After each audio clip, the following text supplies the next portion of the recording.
And I was very successful. I worked with big companies and I'm needed, got lots of emails and all that stuff that I was saying I'm successful. And I really just had to look at my life and say, what would it look like if I was living on my own terms versus everybody else's? Because I realized in this really kind of dark moment, everyone on my payroll had a better life than me.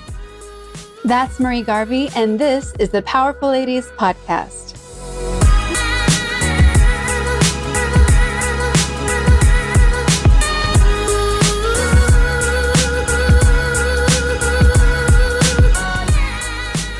Hey guys, I am Cara Duffy, a business coach and entrepreneur on a mission to help you live your most extraordinary life by showing you anything is possible.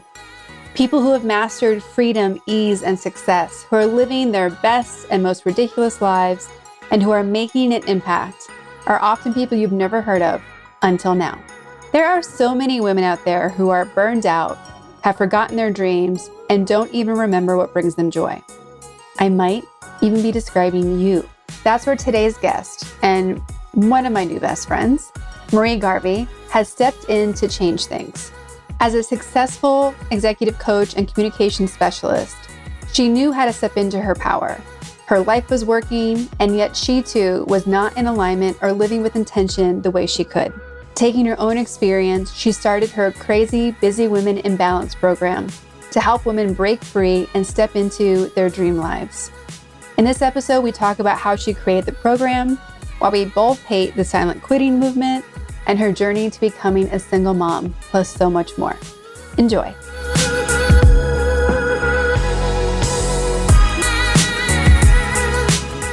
Welcome to the Powerful Ladies Podcast. Thank you so much. I'm excited to be here. Let's jump right in and tell everyone your name, where you are, and what you're up to in the world.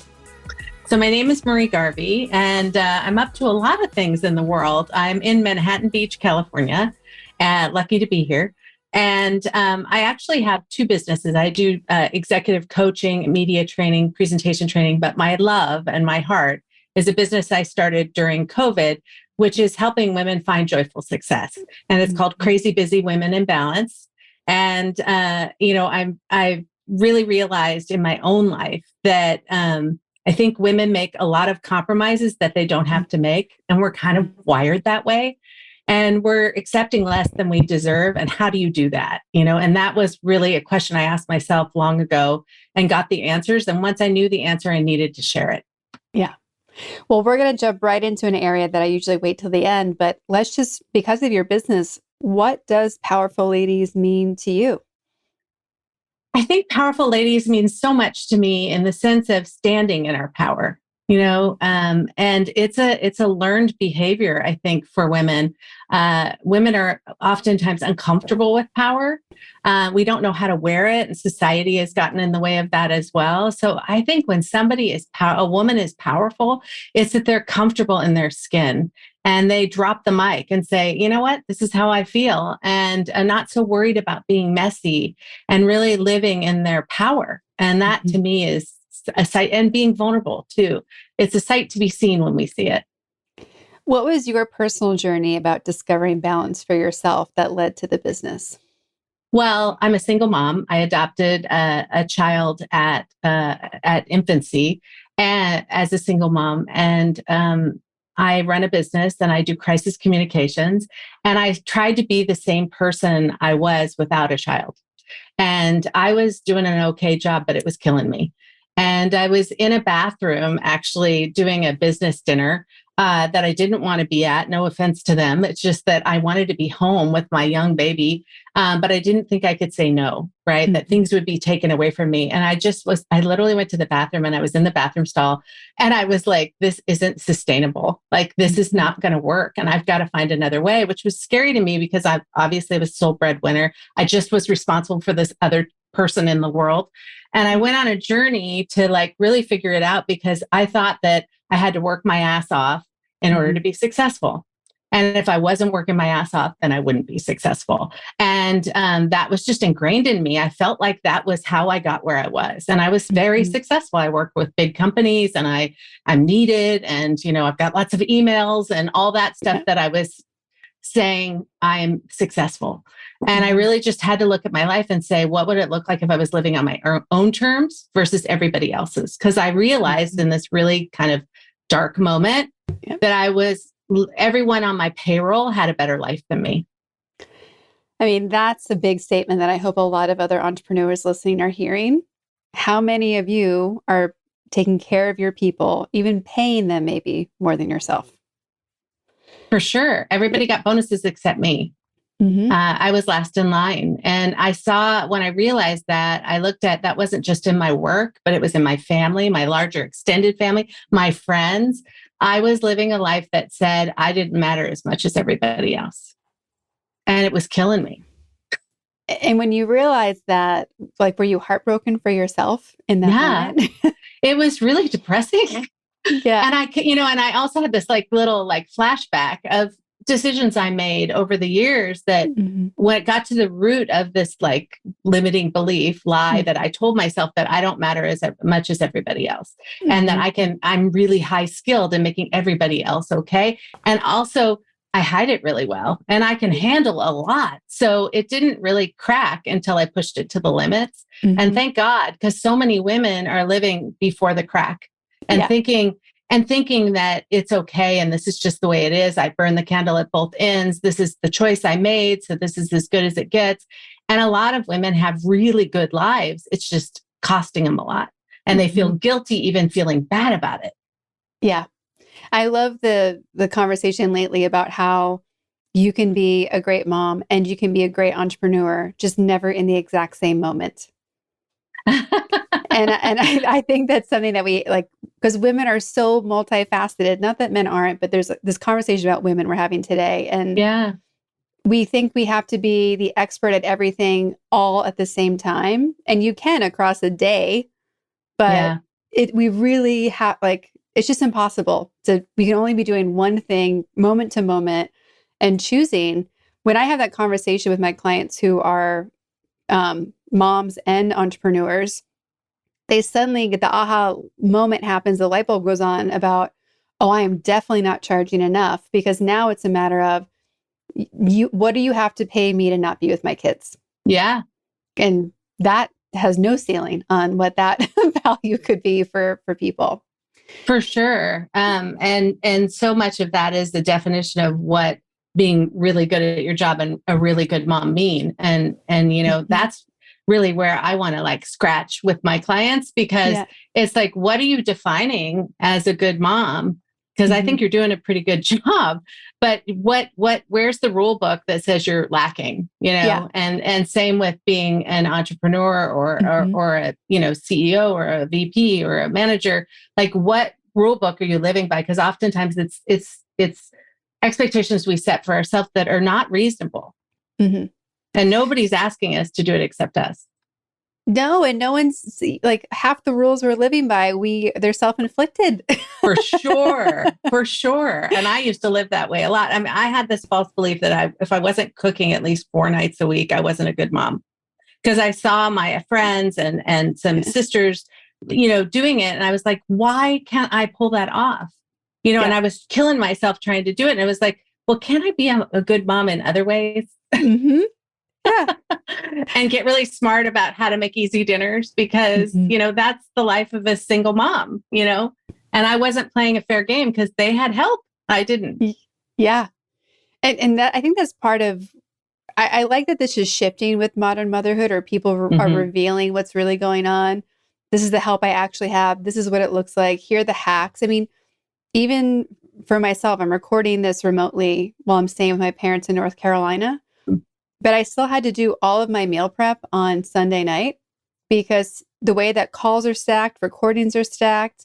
If I don't have food ready to eat, I don't eat. Doesn't matter where I am. It's a survival tactic at this point. Yeah. And there's so many of these cheats or pro tips, whatever positive word we want to put on there, that significantly change how we operate.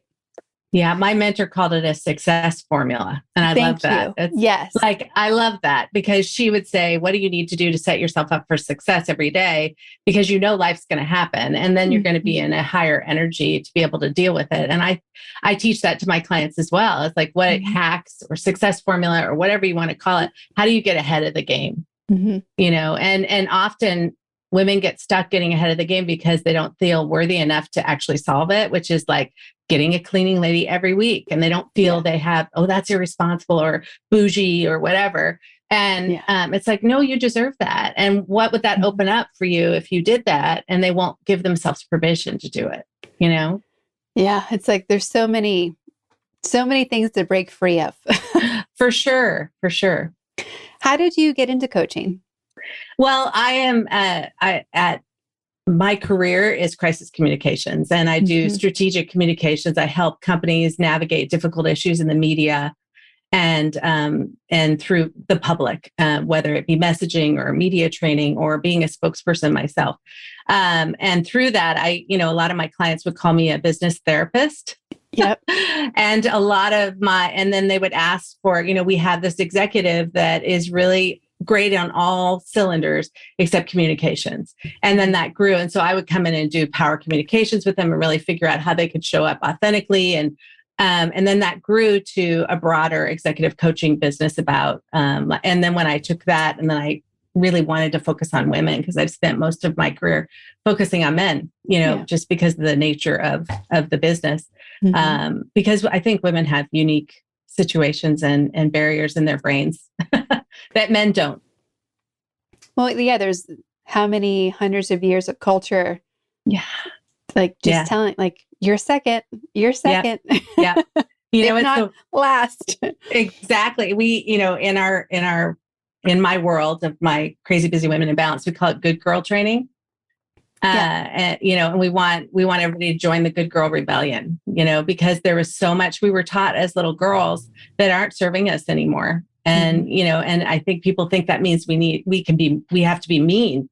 And that's not what it means. It means you just get to be you, whatever that is, but leave the rest behind and all that good girl stuff, which pleasing and, waiting your turn. Yeah. Waiting your turn, wanting to be liked, so bad that you're going to give up your respect. There's just so many things that get in the way, being the go-to girl instead of the leader, so many things that are bred into the good girl training. I was getting my nails done 2 days ago locally at a place I don't normally go to. And my parents live outside of Raleigh.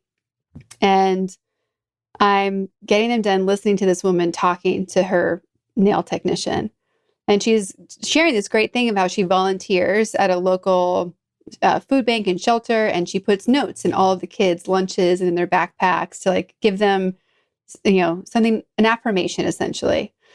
But what she described it, she's like, yeah, for the girls, we'll say you're smart and you're beautiful. And for the boys, I'll say like, you rock or you're great. And I was like, I heard it and I'm like, is anyone else hearing how she is separating talking to these kids for absolutely no reason? Wow. And I had to do everything in my power not to be like, excuse me, and like start having a conversation, because she really was coming from this really amazing, compassionate place. And I don't even think she realized what she was doing. And I had to be like, no, this is not a coaching moment. Just shut up and get your nails done. But it's so embedded. Like even, the Valentine's Day cards you get are separated. And as people are moving into this, gender fluidity kind of conversation at a product level, it's killing me that they're going, we have to change what we were doing to make it more gender neutral. I'm like, no, you don't. Everybody was already buying whatever they wanted before. Like, just don't label pink girls and don't label blue boys, but we still want those colors. We still want the things. Right. Let us choose. Yeah. So, going back to what you're talking about of how this good girl training is ingrained, how do you find yourself being aware of it? Like, how often are you catching yourself being like, shoot, that was old training. I'm trying to be in the new training. Yeah, I mean, you need tools. You really need Mhm. tools because it's got a hold. It's your Yeah. programming and so many of our clients are the women we work with are perfectionist pleasers, right? And Mhm. that's where it starts. And that's probably the most prevalent version of the good girl, but then it seeds into everything. Mhm. What I will say to people is like, we'll ask our women, what do you need? Like, what do you Mhm. need right now?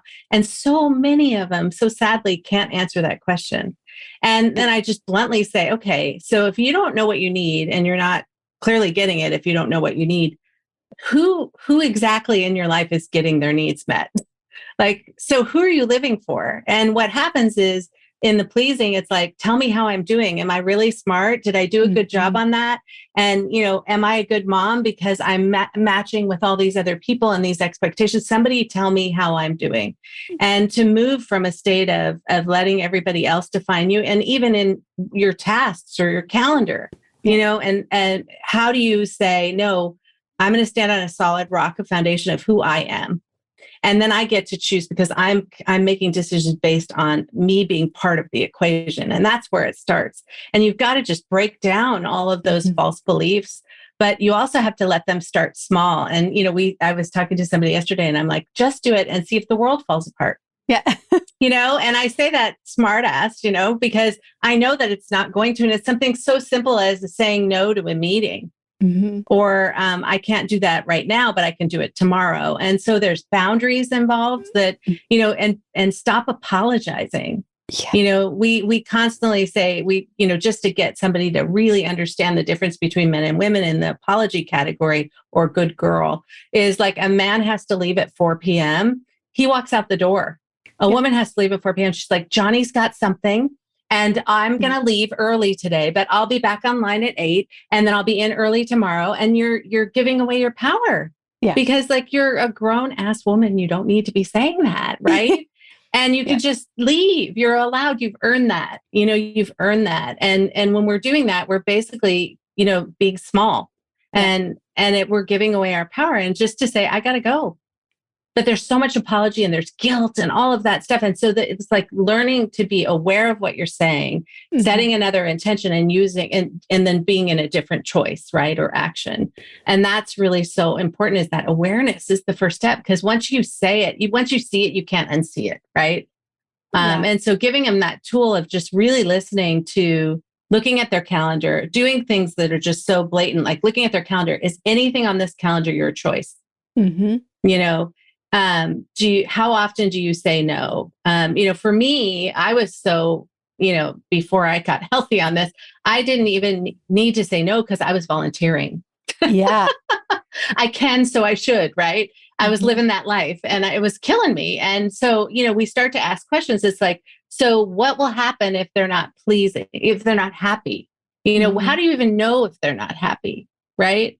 And, to say to them, your job, you realize, is to perform, not please somebody, right? You understand that, and just start breaking down those beliefs. Mhm. Well, it makes me think about the silent quitting phenomenon that's happening. Don't get me And started on that. well, I kind of do, because I have a semi-controversial like reel coming out in the future, because obviously we want people to have their boundaries and we want people to be valued and we want people to feel empowered at work. I'm really struggling with this movement because there's no power in the silent quitting. I love you. None. I love It, you. uh, I'm ready to do a video too, because I am so upset, especially for women. Maybe mhm. men can get away with it because they're given a little more grace, honestly, and especially in this world of Zoom calls. And it's Mhm. hard to stand out. And, honestly, I'm all about standing in your power. That's what we teach, right? Yeah. Don't give away your power, stand in your power. Let the chips fall where they may. Mhm. And when you're silently quitting, whatever that term is, what you're basically saying is you're not speaking up for yourself, and Yeah. you're not putting your best foot forward. Honestly, you've got to look at your job and say, is this a job for me? Mhm. Companies should reward and they should validate and they should do all those things. But if you're not speaking up, how the hell do they know? Yeah. Right. And also, you're showing people what you're capable of. And if you're showing them that's all you're capable of, then you're stuck. And if you're okay with that, then fine, do it as a conscious choice. But I would rather have you go to a different company or speak to your boss about what hours you want to live the life that you want, and see if the company will accommodate you and be part of the decision instead of opting out of your life and your career, because that's dangerous. It's dangerous on a variety of levels, specifically for your own brain, because you'll never know what you're capable of. Because you're just doing half-ass. And it really sounds powerful the way people are writing about it and talking about it. It is not powerful. No, it's very much the 6-year-old arms crossed in the corner. Yeah, petulant child. Yeah, I'm like, guys, you are better than this. Like, no, I don't want you abused at work. And this is not the way to solve that problem. And it's been really interesting to hear about that phenomenon while coaching entrepreneurs who are hiring young people who may not have any corporate experience. And the challenges that are showing up where people are like, I'm done at 4. And you're like, no, hold on. Being done at 4, you're like, we're not at the post office where like you stamp it, put it away, and it's done. Like, this is a much bigger thing. And it's not about working 24/7. It's not about working 100 hours, but there's about knowing what the intentions and the commitments are and how we all get there together. And it's really interesting to see this pendulum swinging of, we're going to work until we crash. And now it's like, we're not going to work at all. And you're like, wait, hold on. There's actual, if you like what you're doing, you don't stop working. But, right. it's about healthy boundaries, right? And companies need to honor healthy boundaries. But I think the whole workforce is in for a reckoning with this new generation coming in, because they're going to, the senior people, I'm making some generalizations here, are probably from a different generation, or at least at the start of that generation. And they were taught to work their butts off, right? And prove themselves and all of this stuff.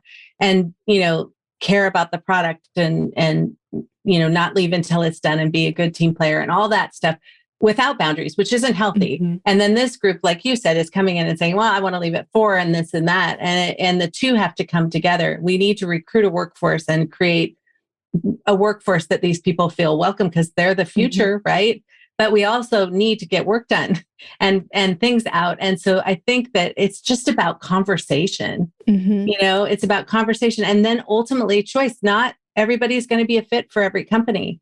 Yeah. And it's, one of the most valuable things to do is hold people accountable for their behavior, because if they're not working at a job, it must be a miserable experience for them. And when you ultimately, in the worst case scenario, have to get rid of them after giving them a shot and all of that stuff, they can go on and be amazing at something else or in a different company where they're understood and fit. And that is not a failure. Yeah. That is like finding your way. And so, just having those conversations instead of this is what I demand, and then that's not going to work. And then we're never going to come together. But it is going to be a wild ride until the two sides figure it out.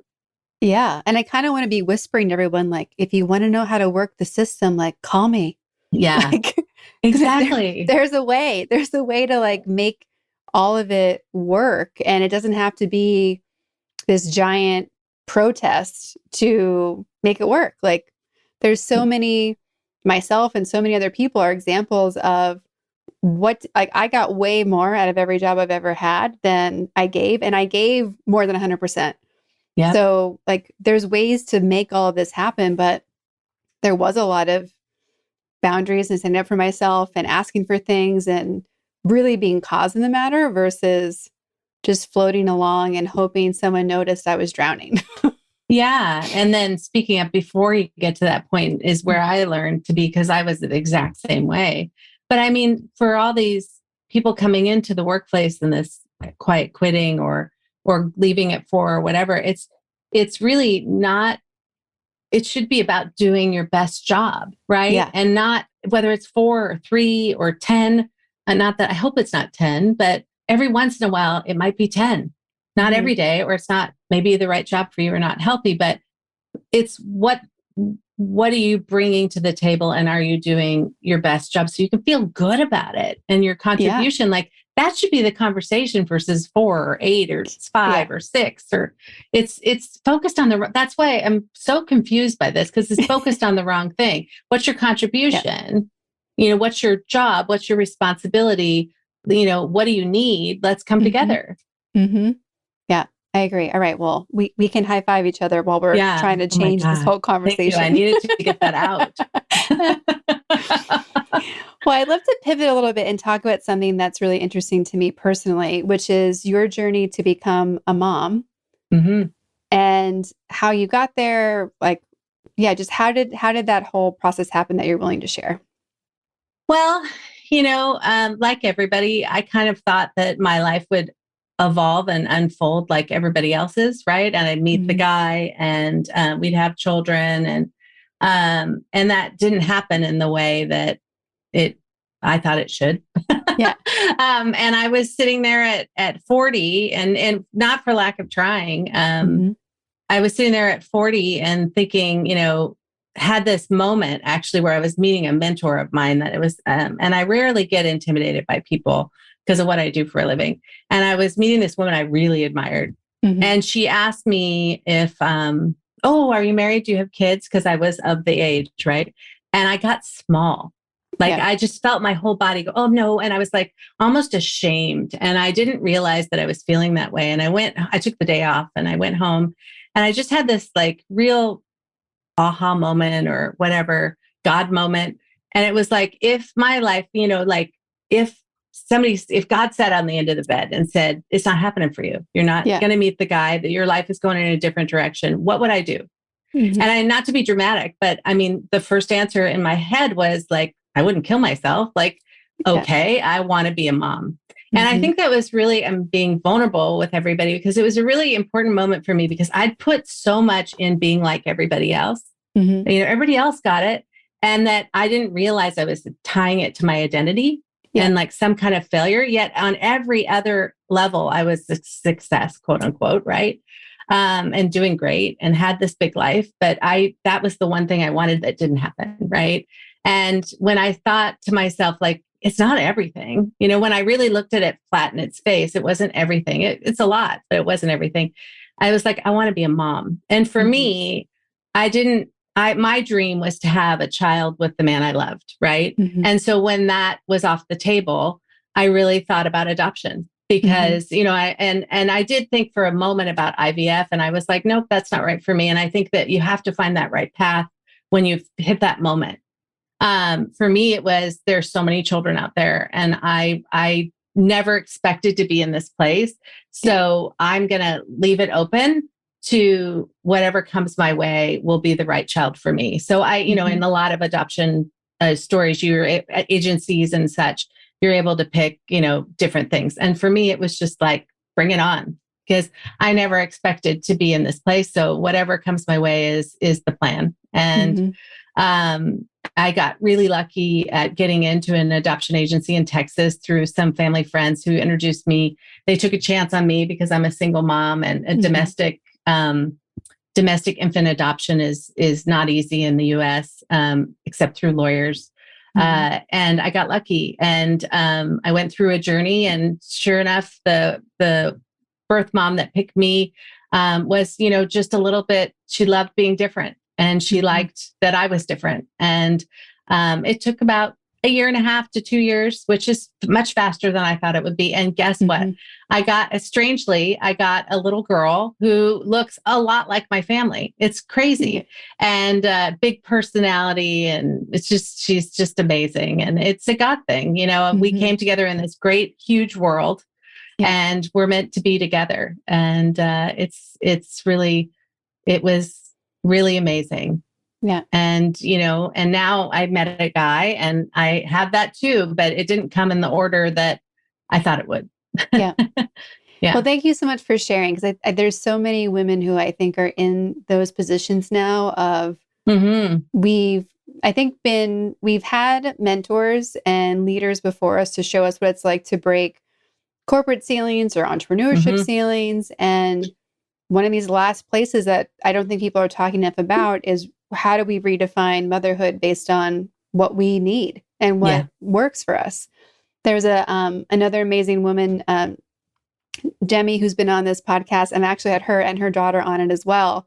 And she had a biological son. And then she's like, no, she was single at that time. And she's like, I know I'm supposed to have a daughter. And the story of getting her daughter is amazing. I'll link the episode in the show notes because it involves helicopter rescue. But oh my goodness. Yeah. Like one of the most, I didn't know that was coming in our episode. And I was like, wait, what? Hold on, rewind. But it was so inspiring to just hear her be like, nope, like we're making this happen. This is what I want. We're going to make it happen. And that's all that really mattered because again, that good girl training is also rooted into what family looks like, what motherhood looks like. Yep. And go ahead. No, you go ahead.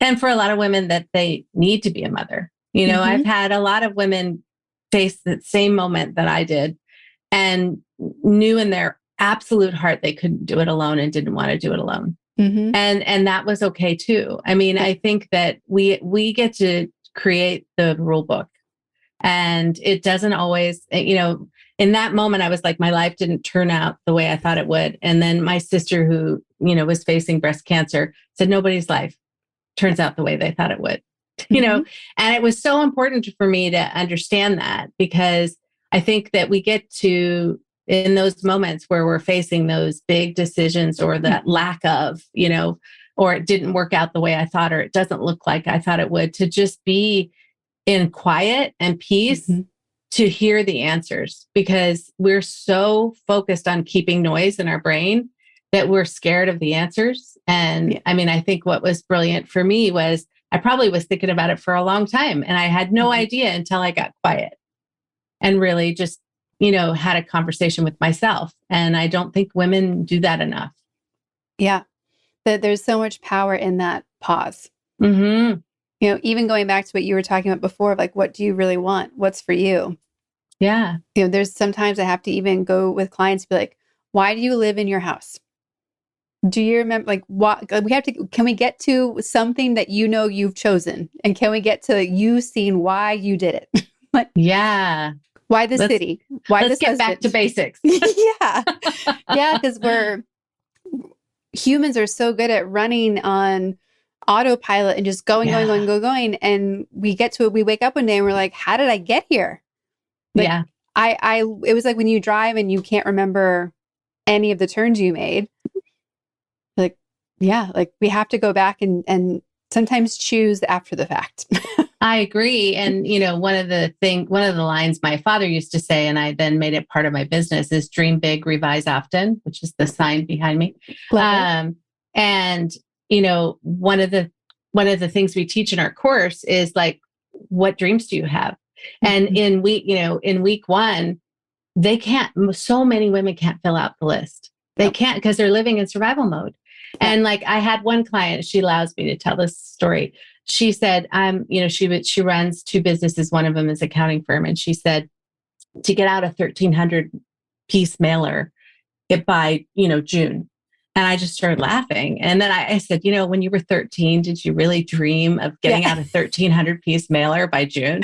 And she's like, oh my God. I'm like, that's a to-do. It's not a dream, And it was so hard. But and I have a lot of women crying because they can't fill out what their dreams are because they stopped dreaming because they're living in survival mode. Because they've got so much on their plate and they're, trying to make it all work. And, by the end, we, clear the clutter. And then they're like, you know what? I might want to do a podcast. I might want to write a book.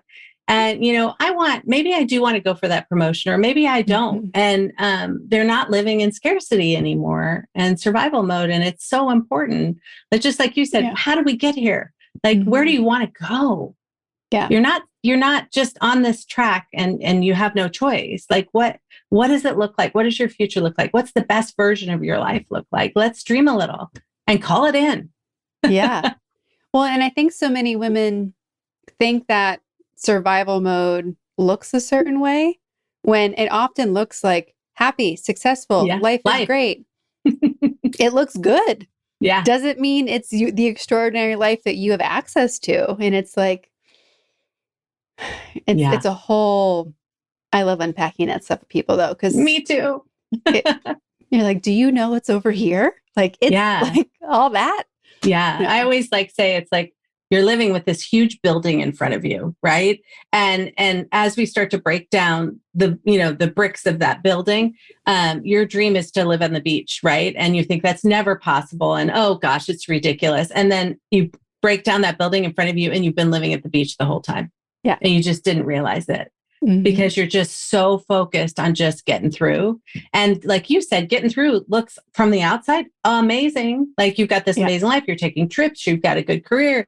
You look at this beautiful family or whatever. You're dressing nice, all this stuff. But what in the quiet of your soul, are you living in alignment with who you really are? Yeah.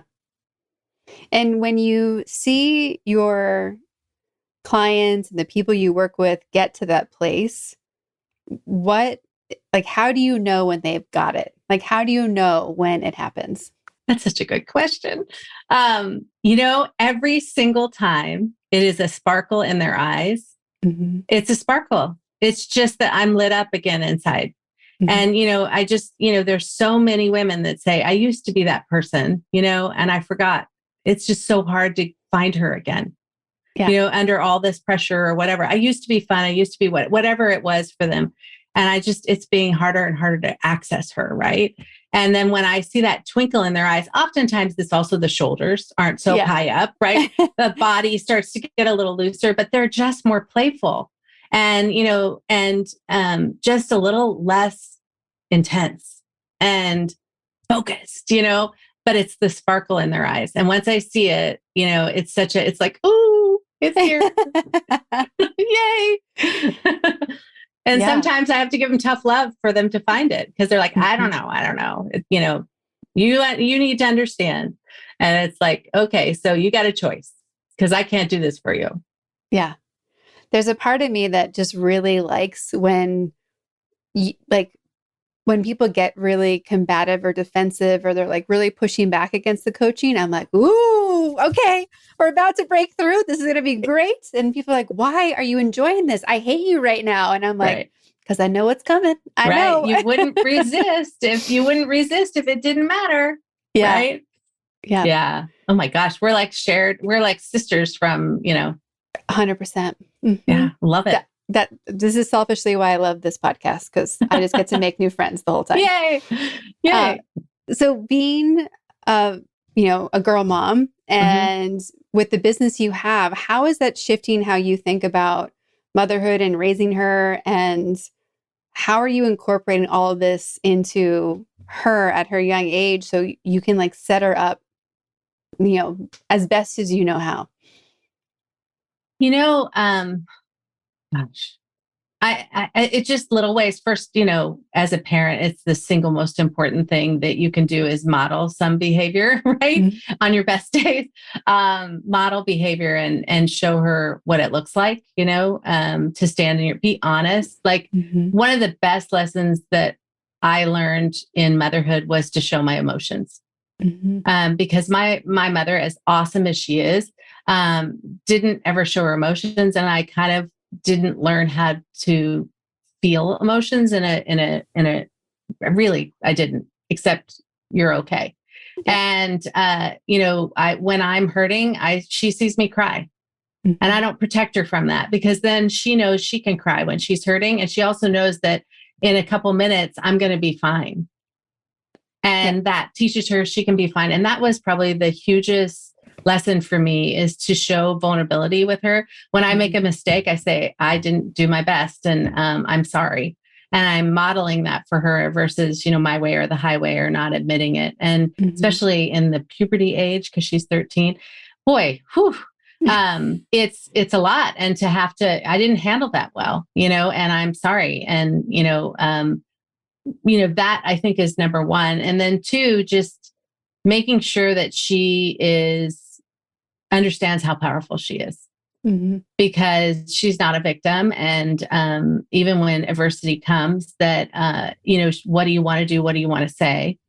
And, letting her have that choice and teaching her that. I also write little notes in her lunchbox, but they do say things like, you rock and you're more powerful than you know, and slay it and make this day work. And, don't let other people define you. And when she was getting bullied a little last year, and, just reminding her that she is in control. Like, Yeah. I think is the single most powerful thing we can teach our girls.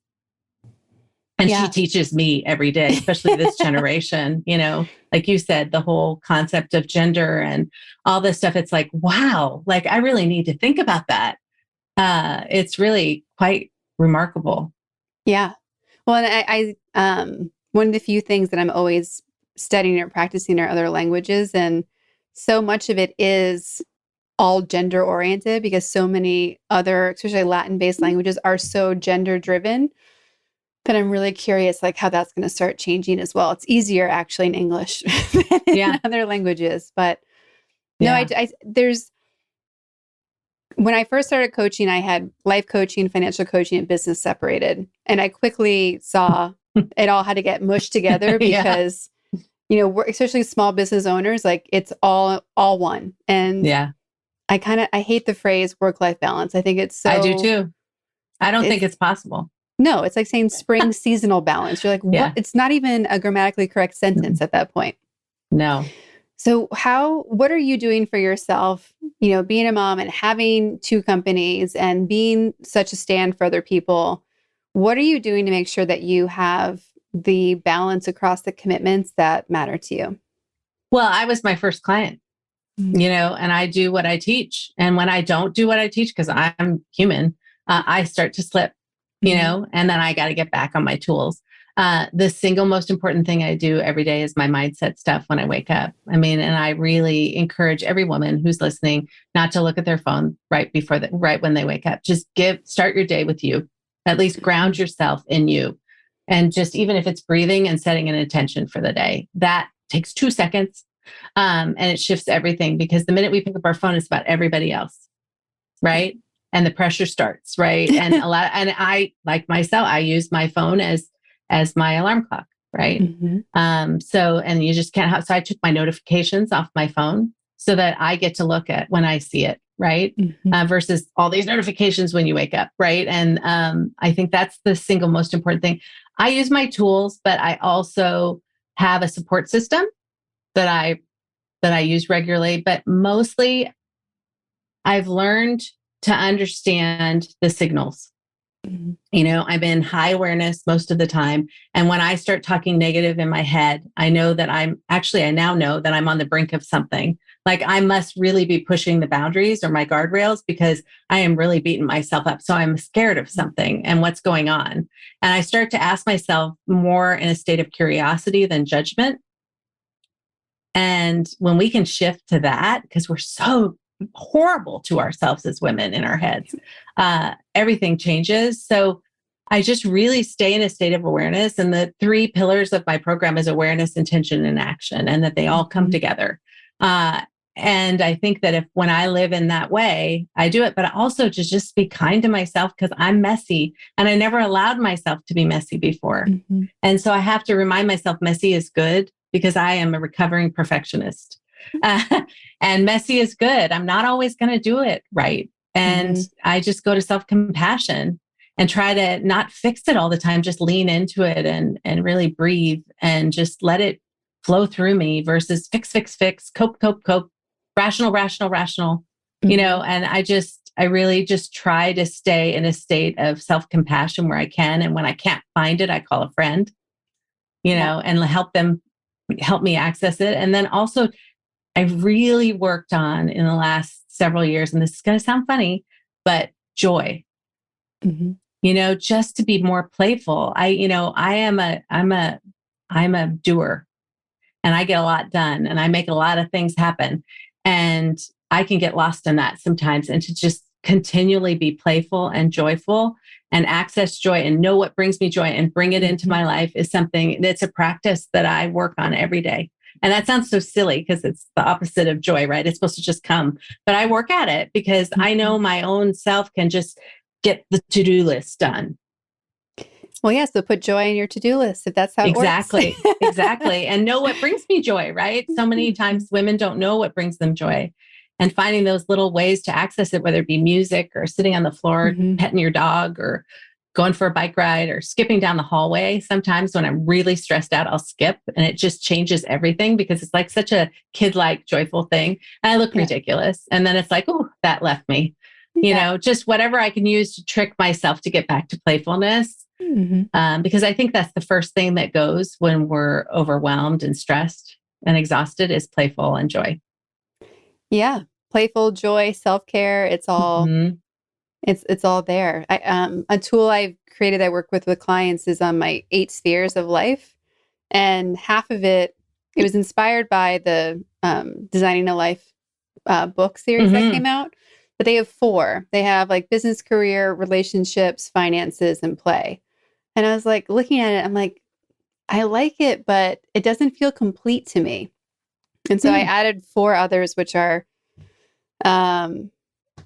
it's curiosity, learning, self-expression, and I'm missing one right now, but it's all in the giving ourselves room. Like when's the last time you took yourself to a museum or an art show or just went for a walk and didn't have an agenda to see what showed up and who showed up? And, coming back to that 8-year-old self is so important to me.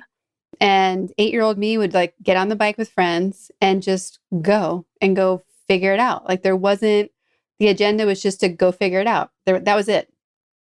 And I have to keep reminding myself to come back to that too, because similarly of like, okay, I know how to get things done. I know how to make structures, like go, go, go, go. And it's like, we're going to have a no structure day. Yes. Have a little panic attack and then have no structure. breathe through it, leave the dirty dishes in the sink and do something else, Yeah. We're working on strategies right now for the new year with a lot of people. And I told them, like, if you can't make a date with yourself to dream about next year, then I recommend doing what I just did, which is go run away for a while, pack a carry-on and go somewhere where you can't do dishes, you can't do laundry, you can't hang out with can't do your regular appointments. Like, go put yourself in another environment where those things go away. Because, it's so easy to be like, I don't want to think about this. I'll do dishes. For sure. And unplug. That's the thing. It's like we are uncomfortable with quiet. Yeah. Because the thoughts come in, and so we're never in a space of quiet except sleep. And sometimes that is not quiet. Right. You've got the noise machine on or whatever. People sleep with music on or what. But quiet is such a, a quiet practice. One of my friends calls it that. But being quiet and checking in with yourself. I mean, honestly, when the volume is up, where every noise and everything is bothering me, I know I need the opposite, right? Like just unplug and get quiet and just breathe. And whether it's I walk because I live by the beach and I'm lucky to do that. And gosh, it's crazy what comes in my mind, and I leave feeling so much better. And it could be 10 minutes. Yeah. No, I love that. So obviously we're on the Powerful Ladies podcast. So I'm curious, how have other powerful women in your life guided you, supported you, and helped you get to where you are today?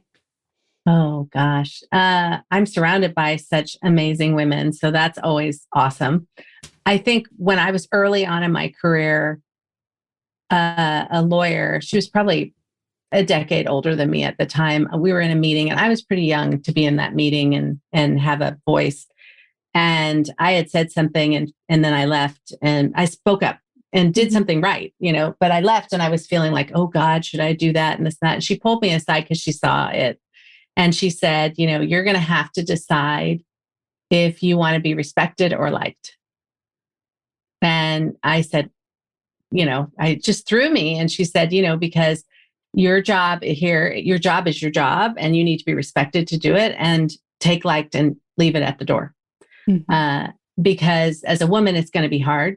And if you're aiming for liked, you're going to miss the mark on your work. And it was so important to me. One, that I so appreciated her. She was really powerful and she didn't even seem that accessible. So it was really surprising to me. She felt very buttoned up and she pulled me aside and just showing me that mentor moment. And it changed everything for me. And, my job is to go into meetings and tell big time executives they can't do something because it'll not work in the outside world. And when I was able to just set aside, if they think I'm aggressive or all the words that people like to use when women are showing their power, I got to let it go because this is my job. And I don't think I would be as successful as I am doing what I do if I didn't have that advice early on. That's the one thing that comes to mind. Yeah. No, I love that. If I had a magic wand, I would free women of being liked. Yes. Yes. It's that good girl training again, right? Liked versus respected. And by the way, people still liked me because I'm a likable person, I'd like to believe. And it wasn't that I was setting my personality aside. I was just not focused on being liked. I was focused on doing my job. Yeah. Well, and so often the things that we're afraid of from a personality perspective, we could never actually be. Like we mentioned it before about like pushing people. Sometimes I'll just tell clients, like, I dare you to go fuck it up. Try. Try. Right. See how bad can you make this go? Yeah. You're not going to let the ball drop. You're not going to. No. Yeah. Just like someone who's afraid of being a jerk or an asshole, like you just can't be it. Like you'll never be that person you're afraid of being because you've worked so hard for so long to be over here. Yes. But it's like, come over a little bit to the dark side will help. And, so often women are trying to turn down the things they think are liabilities or too much, that word. And what they're doing is setting their biggest tool outside the door, because being who they are and their authentic self is the single most powerful tool they have. And if they're playing at half measure or trying to be like somebody else, they can't possibly reach their maximum capability, and it can't feel good. No, it's exhausting usually. It's totally exhausting. And they're leaving all their great God-given tools outside the door instead of just accepting who they are and bringing their weaknesses in with their powerful stuff and letting them all equal out into who they are and just show up in your highest power. Yeah, I love that. Me too. So as you are preparing to, go into Q4 for 2022 and preparing for 2023, what are you most looking forward to or excited about?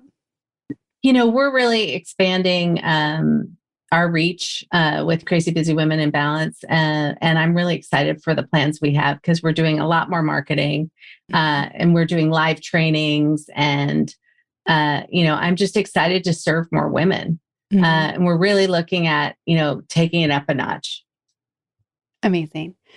For everyone who wants to follow you, support you, work with you, where can they do all of those things? Crazy Busy Women is all over the place. So just search that. But crazybusywomen.com is our website. It'll tell you everything about what we do and who I am and what we offer. And, if a live training is coming up, that you can sign up for it. We're on Instagram and Facebook and LinkedIn, Crazy Busy Women. We ask everyone on the podcast where they put themselves on the Powerful Lady scale. If 0 is average everyday human and 10 is the most powerful lady you can imagine, where would you put yourself today and on average? Oh, okay. Today I'm going to give myself a 10. Why not? I overcame some adversity this morning and I am standing in my power. Most of the time I'm pretty high. I've worked on it. I think where I go lower is in motherhood and I'm still working on that. Do I stand in my power as much and have as much confidence in motherhood as I do in other aspects of my life? So I think that as a whole, I'm probably in the higher middle most of the time. Because I try to show up in my power and model what I teach. Love it. And then we've also been asking everyone this year, our audience and everyone who's a part of Powerful Ladies is powerful and has lots of tools and resources and different keys that people need. So we've been asking everyone, what is something you need or want? Oh gosh, what is something I need or want? Well, I'm going to get personal here. I want some people in my life to be healthy that are going through some really tough health problems. That's what I want the most. Yeah. What I need is, what do I need? See, I know, what do I need here? What I need is a vacation. I'm trying to plan one right now because summer was busy. A vacation, like a beach vacation. That's what I need right now. Perfect. Don't you love that you live at the beach and you're like, I still need a beach vacation? I'm one note in that way. I do love the mountains, but there's something about the beach and the ocean that just brings me joy. It's so easy, I think, to just fall into the rhythm and like have to stop being the one that causes the rhythm to happen. Yes. Yes.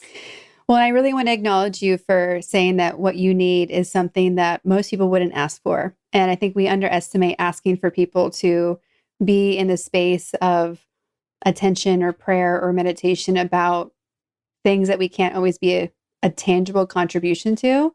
And I love that that's what you've asked for today. It was honest. Yeah, no. I mean, so often people are like, I need a marketing person or I need this. And it's like, no, like you said what you really need. And, if nothing else, we all get to include you in our thoughts on that, which is more powerful than I think we give it credit to. Thank you. Mm-hmm. Well, it has been such an honor to have you today, to meet you and to get to share your story. I'm really excited that we're now connected and we get to, start changing all these women's lives side by side. Yes, I want you in my life. We have honestly, there's so much we share in thoughts and what we want to do with the world. And I just really enjoyed meeting you. Same. Well, thank you so much. And I can't wait to hear what everyone has to say about this episode. Oh, thanks for having me. I really appreciate it.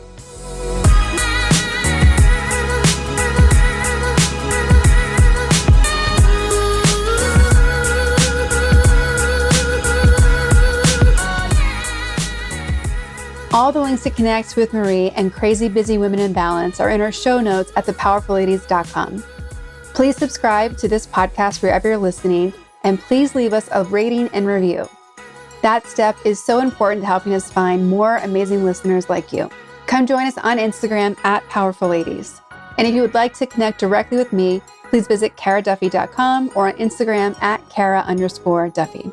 I'll be back next week with a brand new episode and a new amazing guest. Until then, I hope you're taking on being powerful in your life. Go be awesome and up to something you love.